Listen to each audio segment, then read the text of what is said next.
Looking at our world from a theological perspective. This is the Theology Central Podcast, making theology central. Good morning, everyone. It is Saturday, February the 12th, 2022. It is currently 10:07 a.m. Central Time, and I'm coming to you live from the empty sanctuary of Victory Baptist Church located right here in Ovalo, Texas.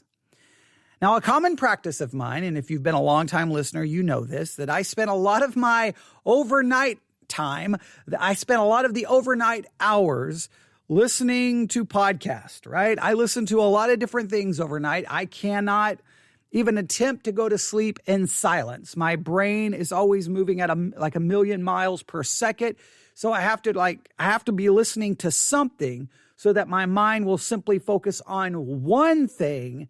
And then maybe then I can get a few hours of sleep. But if it's silence, my brain is just like going and going. And it's like to this subject, this thing, and it's maddening. But if I'm listening to one thing, then I can kind of put my focus there. It brings a little sense of calm to my brain. And then the possibility of sleep at least exist. Doesn't mean it will happen, but it means that it's at least possible. And if it's possible, then that's somewhat of a good thing because, yeah, you need sleep sometimes. I hate sleep, but we're not here to talk about my sleep habits, but we're here to talk about something I heard while I was trying to go to sleep. Because typically I'm sitting there listening to the news and, you have a pretty good idea what you're going to hear depending on what's going on within that news cycle. Like, okay, we're going to be talking about Russia, Ukraine. Okay, we're going to be talking maybe about recession. We're going to be talking about the situation in Canada with the protests by the truck drivers. Okay, there are certain things, maybe talking about the Super Bowl. Okay, there's certain things I know I kind of expect right now that's showing up in the news over and over and over and over and over and over again, all right? So I'm sitting there, it's dark, and all of a sudden a news story comes on, and they start talking about Jerusalem, the Temple Mount, Jews going undercover to pray on the Temple Mount. And I'm like, okay, wait, what's going on here? Okay, wasn't expecting this news story. I've got Jerusalem, I've got the Temple Mount, I've got Jews going undercover to pray on the Temple Mount. And I'm like, well, this has so much to do with the Bible, biblical prophecy, all the different approaches to biblical prophecy. There's a lot we could do with this, but it was just an interesting news story. So I'm going to play the clip that I heard overnight. And then we're going to I don't even know which direction we're going to go, but we're going to go in a number of different directions. And this may actually lead to a broader study later on, especially of the last section of the book of Ezekiel, because I think there would be a lot there that this would possibly lead to a discussion. So we have Jews, the Temple Mount, Jerusalem, Jews going undercover. This is a very interesting story, and it just brings up so many theological and biblical concepts that I thought I'd start this morning of live broadcast off with sharing this. So are you ready? Here we go. In Jerusalem's old city, the Aqsa compound, also known as Temple Mount, is sometimes called the ground zero of the Israel-Palestinian conflict. Issues over access to the contested holy site, revered by Muslims and Jews, are a constant trigger for tensions. But recently there's been a dangerous new development, with extremist Jews revealing that they've been dressing as Muslims and learning basic Arabic to enter and pray. Our Middle East correspondent Yolan Nell spoke to one of them. Okay, now they're being classified as extremist Jews. Now here's what they're doing. They're going undercover. They are basically pretending to be Muslim so that they can get access to the Temple Mount and they can pray. Now, we could talk about whether we think this is right, whether we think this is wrong. We could have a discussion there, but it's just this immediately I was like, whoa, what's going on? So they're pretending to be Muslims so they can get access to the Temple Mount, which means, obviously, in the Jewish mind, that the Temple Mount is of great significance to them, right? Great significance. Just keep that in mind. There are Jewish men with their distinctive tasseled shawls lined up by the ancient limestone blocks of the Western Wall. It's the holiest place where Jews are allowed to pray, but some want to go a step further. The mission is to reconquer the Temple Mount. Muslims could go into the Temple Mount nearly all the hours a day, but Jews could go in only like 4 or 5 hours a day, and you're escorted by cops and you can't pray. Rafael Morris leads an extremist Jewish group. Its members try to pray at Temple Mount, above the Western Wall, but they take special instructions on Islamic customs first. Because the most revered site for Jews is also the third most sacred for Muslims. It contains Al-Aqsa Mosque. They have to go in disguise, shaving off their long side locks and wearing Palestinian dress. It takes about, I guess, like half an hour to get ready, and we learn a bit of Arabic. You could come at the Muslims' time of praying and pray with them, but just mumble the Jewish prayer. Anyone who's discovered could be arrested or attacked. At the beginning, it's quite scary, but you get used to it very fast, and it's actually very amazing that you feel free, that finally you could pray and walk and do whatever you want. Tensions at this contested compound have often ignited violence in a decades-old conflict. Since Israel captured Jerusalem's old city in the 1967 Middle East War, Jews have been permitted to visit, but not to pray openly. In recent years, there's been a sharp rise in the number allowed to come. For Palestinians, any change to the fragile status quo is a provocation. Al-Aqsa is my life. It's part of our faith as Muslims. Al-Aqsa is not an ordinary mosque for us.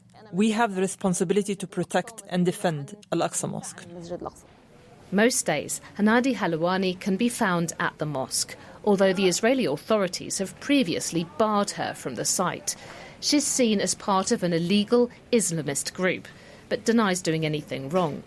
Hanadi is angry at Jewish attempts to worship here. It's clear that the settlers entering Al-Aqsa in disguise hides aggression and terrorizes Muslims praying. It's clearly political. And Rafael, like other nationalist Jews, makes no secret of his ultimate goal: to build a third temple to replace two destroyed in biblical times. It would be where the Dome of the Rock stands. It should be just where there's the big golden mosque. The temple should be exactly over there. And yeah, it will hurt, and it's not nice, but that's our vision, and that's the next stage. Israeli police recently banned Rafael from the old city for 3 months, but he insists he'll be back.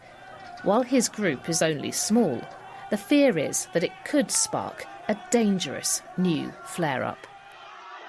That report by Yolan now. Now, there is so much in that report going on. Again, you could talk all day about, well, should you pretend to be a Muslim to go in so that you can pray in the Temple Mount? But just here's the thing. The focus is so much on a place, the place, and that we need the temple right here. We want the third temple built. Now, all of this language has so much to do with biblical prophecy, depending on your view of eschatology. There's so much to discuss, but I want to start, I'm going to start this discussion, I think, in the most important place. All right, this is so very, very, very, very important. If you read the book of Hebrews, it was written around 66 AD. And I think the correct way to interpret the book of Hebrews is the book of Hebrews is written to tell Jews that all of your religious system, everything that you hold dear, is about to go away. It's all going to be destroyed. And if you hold on to that, you're not going to have anything. You're not going to have a sacrificial system. You're not going to have a high priest. You're not going to have anything. It's all going away, because 66 AD, we know what's just around the corner in 70 AD, the destruction of the temple. The temple is going to be destroyed, and they're no longer going to have a sacrificial system. They're not going to have a priest. They're not going to have a temple. They're not going to have anything. And from 70 AD, here we are, 2022, and the Jews are still without that temple. They want it built right there on the Temple Mount. They want it there.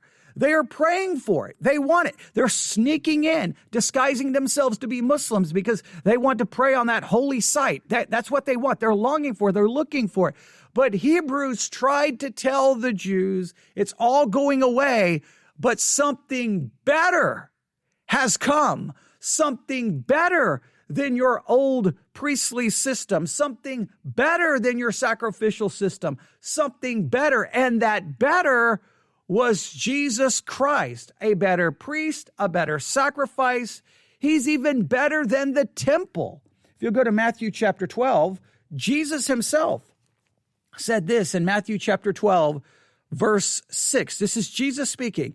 But I say unto you that in this place is one greater than the temple. Jesus Christ is greater than the temple. Jesus Christ is the sacrifice. Jesus Christ is the high priest. Jesus Christ is all of those things that the temple, in a sense, was pointing to. Jesus Christ is the fulfillment of all of those things. And so it is sad to hear the Jews, in a sense, still looking for a building, looking for that place, longing to be on that ground, instead of looking to one who is greater than all of that. Jesus Christ is what they need to hear and need to look to and to be taught about. Jesus Christ is the fulfillment. So I think that's a very important place to start. That's so critical. That's so critical. Hebrews, if you interpret Hebrews in that light, that this is a warning to the Jews that their entire system is about to be destroyed, and Jesus is better. Jesus is the fulfillment of all of that. I think so many times people go to the book of Hebrews and they're like, oh, wait, this passage says you can lose your salvation. And we get into a whole argument about, can you lose your salvation or you can't lose your salvation?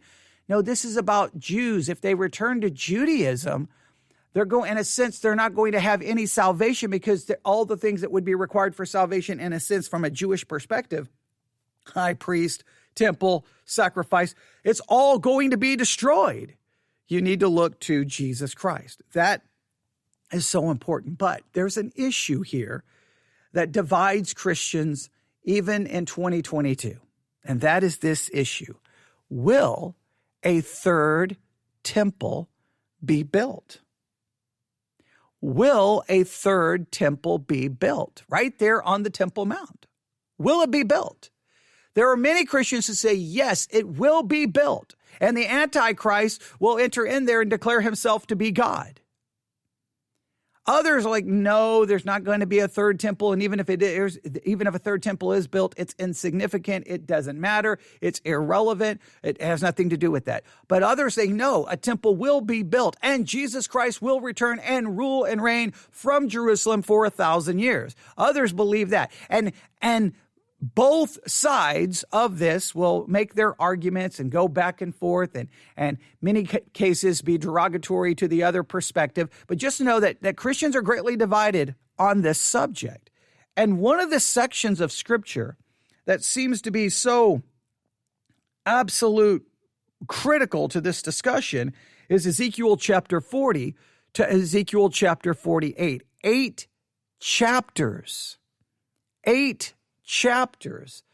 And these 8 chapters, it's amazing how drastically different the interpretations of these 8 chapters has been throughout church history. It is amazing when you'll read some commentaries and be like, wait, what? And you'll read another commentary, go, okay.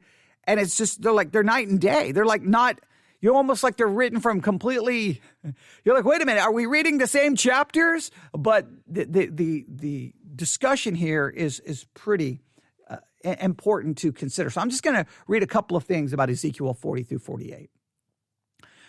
Ezekiel 40 through 48, Ezekiel concludes those chapters 40 through 48 with a vision, and I'm just going to say, of a temple.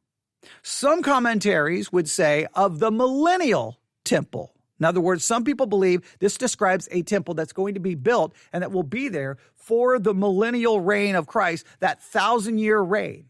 Now, others will say, no, it's not. So in other words, some will say this describes a literal temple that will be literally built on the Temple Mount in Jerusalem, and it will be there for the literal reign of Christ in Jerusalem for a literal 1,000 years. Others say, no, what it is not describing a literal temple. It's figurative. It's an allegory. It's spiritual. And people will debate. So I'm going to read a little bit here. And I'm going to change words here. I'm going to try to go through each part and try to show you how each side will probably present some of this. But so just think this through. All right, here we go. So Ezekiel concludes with a vision of a temple. Everyone can read that for themselves and can see that. And it says, and he concludes this book with God on the throne of this world, ruling from his temple in the capital city of Jerusalem. Now, some people will say, well, it's spiritual, it's figurative. It's him ruling. It's him ruling the world through the church. It's him ruling from the church, Jerusalem, the temple. All of that is reference to the church. It's not a reference to a literal temple, literal Jerusalem.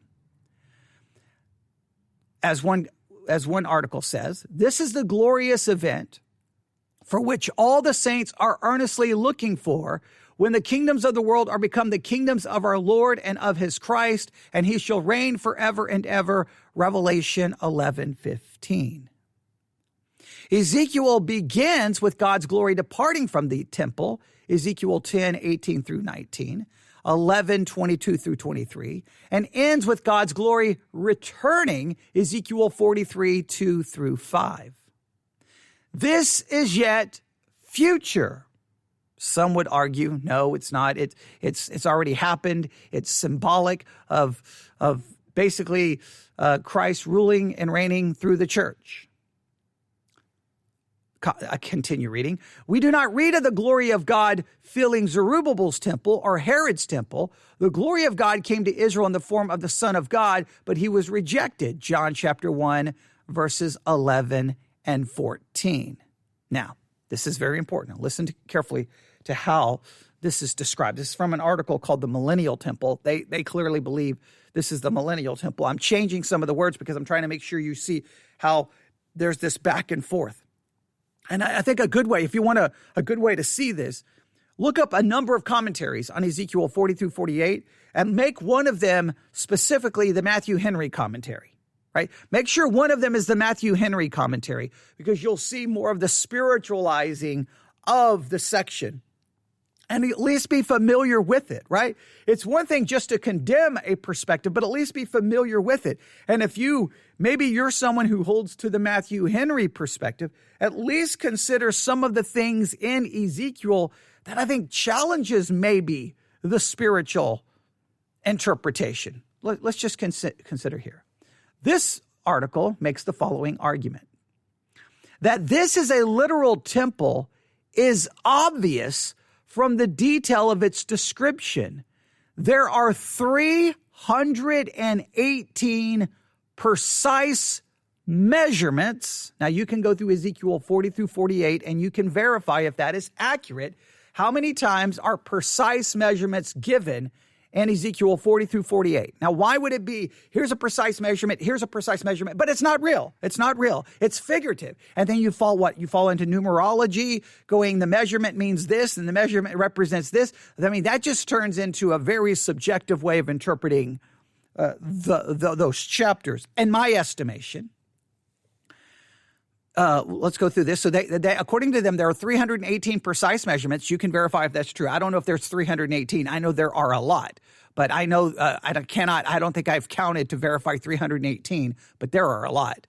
There are the use of 37 unique terms such as doorpost, windows, arches, stairs, pillars, etc. You'll see these, very, speaking of architecture, very, very specific terms, referring to things like, here's, again, let me go through a list of some of the ones they offered. Doorpost, windows, arches, stairs, pillars. Now, again, are all of those just symbolic? In other words, why would you have 8 chapters that's giving measurement, describing all of these architectural details, but you come to find out, it's not actually real. It's all spiritualized. Now, if you all spiritualize it, then really after a while, You're just like, okay, here's 8 chapters. We don't really need to go through all of it because it's just a lot of detail that's simply saying this is a spiritual temple and it's not real. It would just seem to be overboard, wouldn't it? Right? I mean, it just seems that just is hard for me to wrap my mind around. And I would raise this question. If 40 through 48 is not literal, it's all spiritual, then what in the book of Ezekiel can be understood as literal? Like, if we start from Ezekiel 1, now I know there's a lot of things in the book that you could say, is it? But like what parts are, what parts aren't? When do I consider it literal? When do I consider it not literal? When is it figurative? And well, you would have to figure out and ask yourself some of those questions. Now, this is interesting. Now, just you may want to consider this. This is the 4th Jewish temple. The first was Solomon's. The second was Zerubbabel's. It was enlarged by Herod, but Herod's temple is not considered a separate temple, as the temple ceremonies continued during his construction project. The 3rd temple will be built. So it's like some will call it the 4th, but in some ways it's actually the 3rd because Herod's is not considered a separate temple, just so that you know that. And this 3rd temple, according to this view, will be built during the reign of the Antichrist and desecrated by him. So they make an argument. Some would say it's 4, but we think that the reason we would say it's 3 is because Herod's is not considered a separate one. Okay. The question is, will it be built? They say it will be built during the reign of the Antichrist, is their exact words here. Yeah, during the reign of the Antichrist, and then he will desecrate it. He will desecrate it. The scriptures, you probably are very familiar that they are going to use here, is Matthew 24, which I know produces many, problems. Matthew chapter 24, right? Matthew chapter 24. Now, if you look at Matthew chapter 24 carefully, you know that this, first and foremost, Matthew 24 has to be interpreted as referring to 70 AD and the destruction of the temple in 70 AD. That's the context here. And the reason I will just show you this. Matthew chapter 24 verse 1. And Jesus went out and departed from the temple. There's the temple that's standing.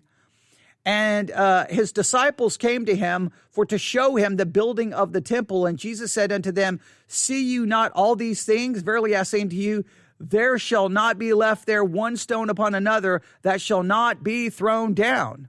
And then they come and say, when are these things going to be fulfilled? And he begins to give them the signs of when this is going to be fulfilled. He's giving them signs for the destruction of that temple, which we know exactly when it was destroyed, 70 AD. So whenever you go to Matthew 24, you got to first and foremost always apply it to 70 AD. Now, there are good arguments that at some point it seems to jump, because there's some things that don't seem to fit in perfectly with 70 AD unless you say that somehow in 70 AD Jesus returned in some spiritual way, which we could get into preterism and some of those discussions. But Matthew 24:15 they have here. Matthew 24 verse 15, when you therefore shall see the abomination of desolation spoken of Daniel, the prophet, stand in the holy place. Whoso readeth, let him understand. Now, this abomination of desolation, some believe it occurred in 70 AD. Others will believe, no, this is going to occur in the future. And you get into some back and forth. So I'm not a big fan of using Matthew 24 to try to prove anything. But then they offer 2 Thessalonians. They offer 2 Thessalonians. And 2 Thessalonians, we'll get to 2 Thessalonians really quick. Here we go. 2 Thessalonians chapter 2, verse 4, we read this. 2 Thessalonians chapter 2, verse, well, we'll just go back to verse 1. We'll just read it all in context. 2 Thessalonians chapter 2, verse 1. Now beseech you, brethren, by the coming of our Lord Jesus Christ, and by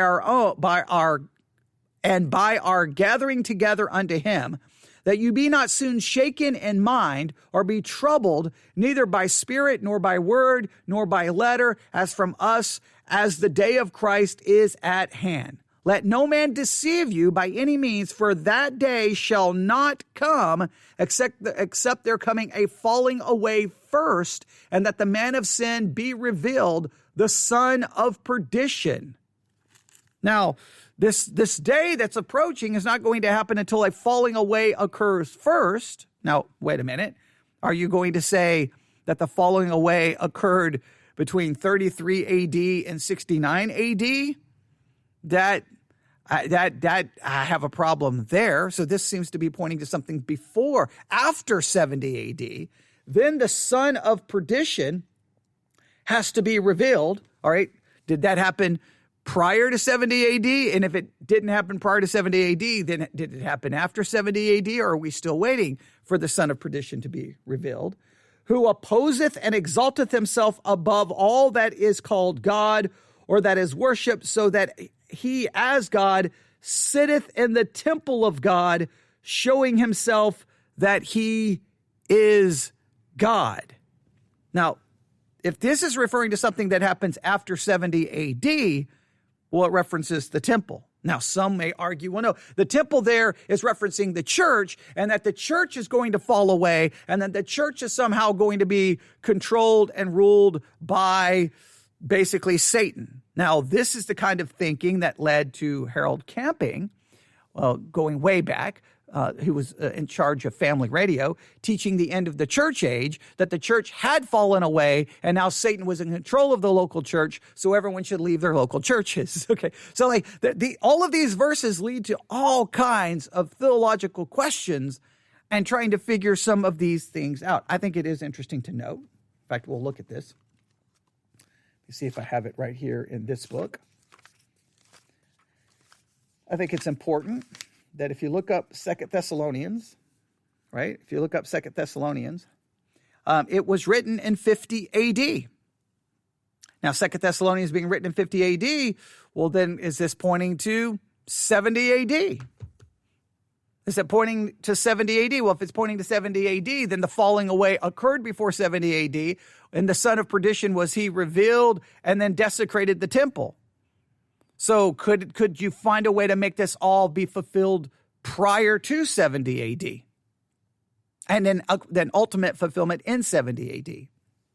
See, so in other words, for every passage that someone puts forward, there's all these back and forth and how to interpret it and how to interpret it and how to interpret it.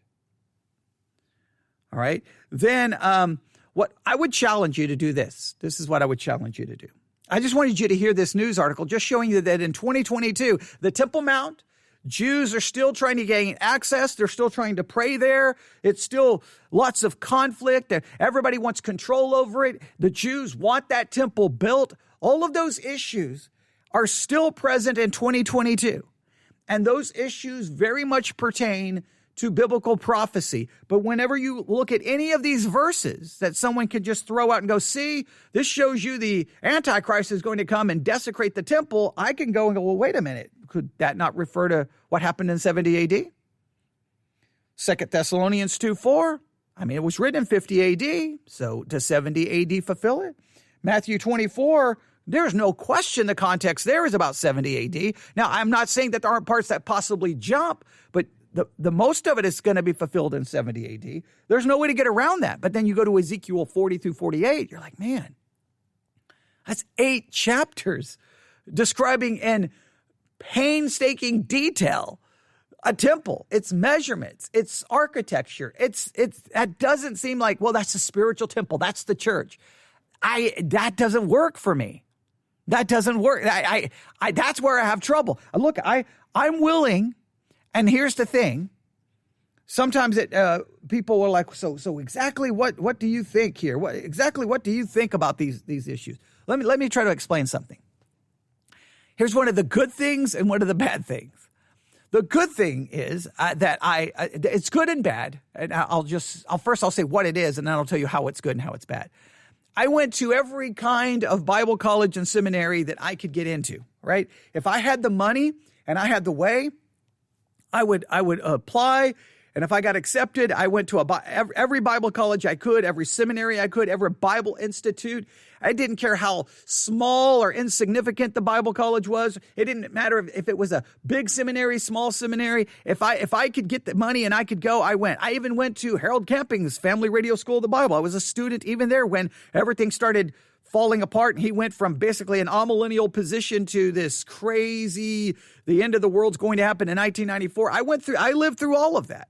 But I went to every school, and every school, you would hear so many different things when it comes to eschatology and biblical prophecy. I sat in schools that were very much dispensational. I had to write papers from an amillennial position. I wrote papers from so many different perspectives.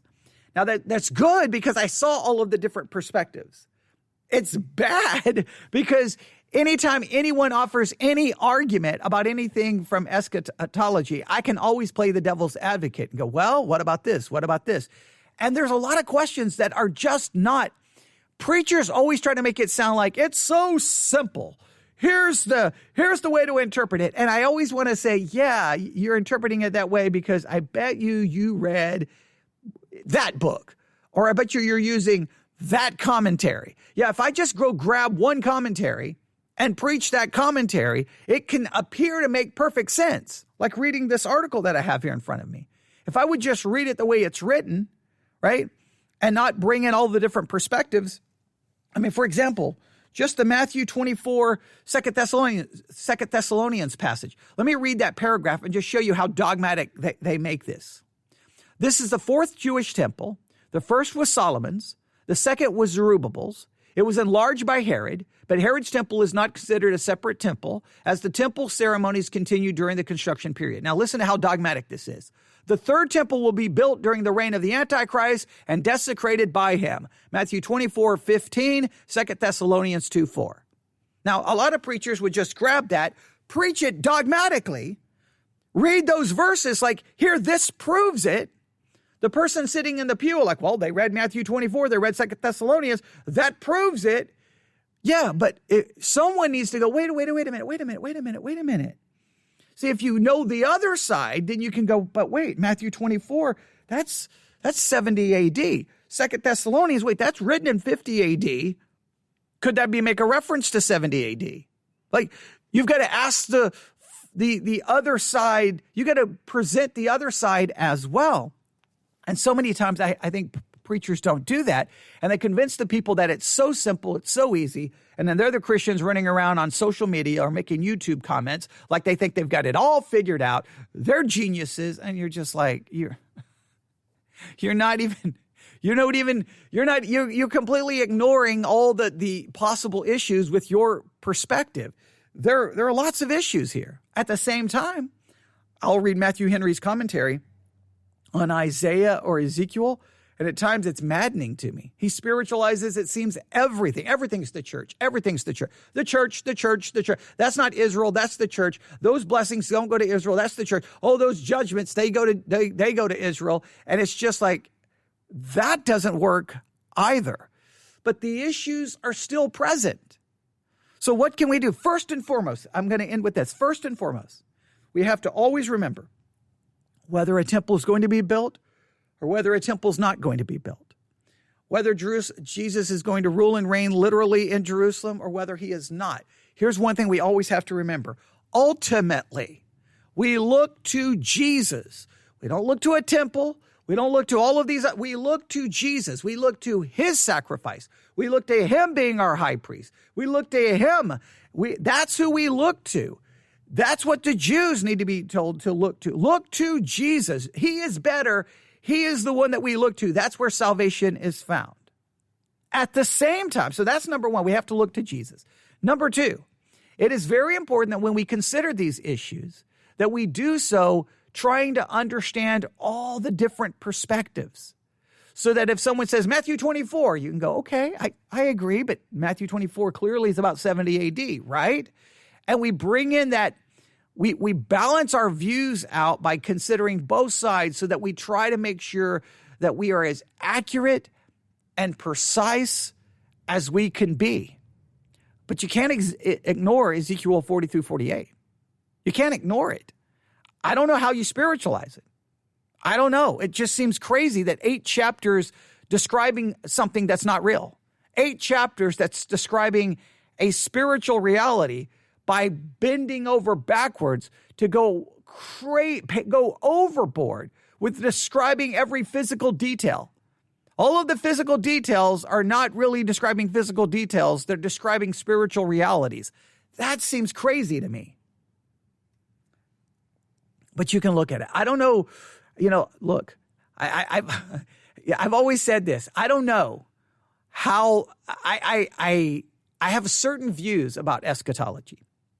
I've changed my views. I used to be very much more in the mill camp. I've kind of, from a hermeneutical perspective, it just doesn't work when I'm getting into Isaiah and Ezekiel and I'm spiritualizing all of those things. That starts falling apart to me, right?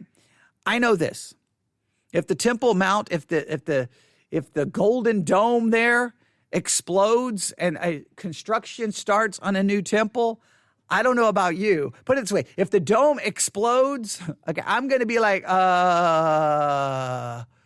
okay, maybe we need to get ready. All right, maybe we need to get ready. If the construction on the third temple starts, maybe. Yeah, I'm putting it this way. I'm going to make sure I have every view of biblical prophecy clearly memorized to know what's coming, all right, to know what's going to happen. And I know you can bring in the rapture theology. I know we can bring in all kinds of other elements, but I'm just talking about if the temple starts getting rebuilt, and Jews have been wanting it forever. But if something was to happen where it became possible for them to start rebuilding it, what does that mean? I mean, a lot of people would be like, well, that's a fulfillment of Ezekiel 40 through 48. And if the temple's going to be rebuilt, then do we understand some of these passages not only referring to what happened in 70 AD, but maybe also referring to something that's going to happen in the future? And then do you start looking for a son of perdition, an antichrist, who goes into the temple and desecrates it and declares himself to be God? It's one of those things where you're trying to pay attention, and I just found that very interesting, and I wanted to at least what I've done here is just brought up a number of issues pertaining to this subject, but I just want you to show that there's so many factors here, and some of you may be super familiar with all of these, some of you may not be familiar with any of this, but at least Ezekiel 40 through 48, you read and you figure out what you think is the best way to handle it. You figure it out. And maybe we'll do some teaching on Ezekiel 40 through 48, just kind of walking through it just to see, because it's fascinating. I will give you that. It's fascinating. And the different approaches, and read different commentaries. But I could say more, but I'll stop right there. I just really wanted you to hear that news article, that news report, because it was just so fascinating to me. All right, you can email me your thoughts on all of this, newsif@yahoo.com, newsif@yahoo.com. All right, thanks for listening. Everyone have a great day. God bless.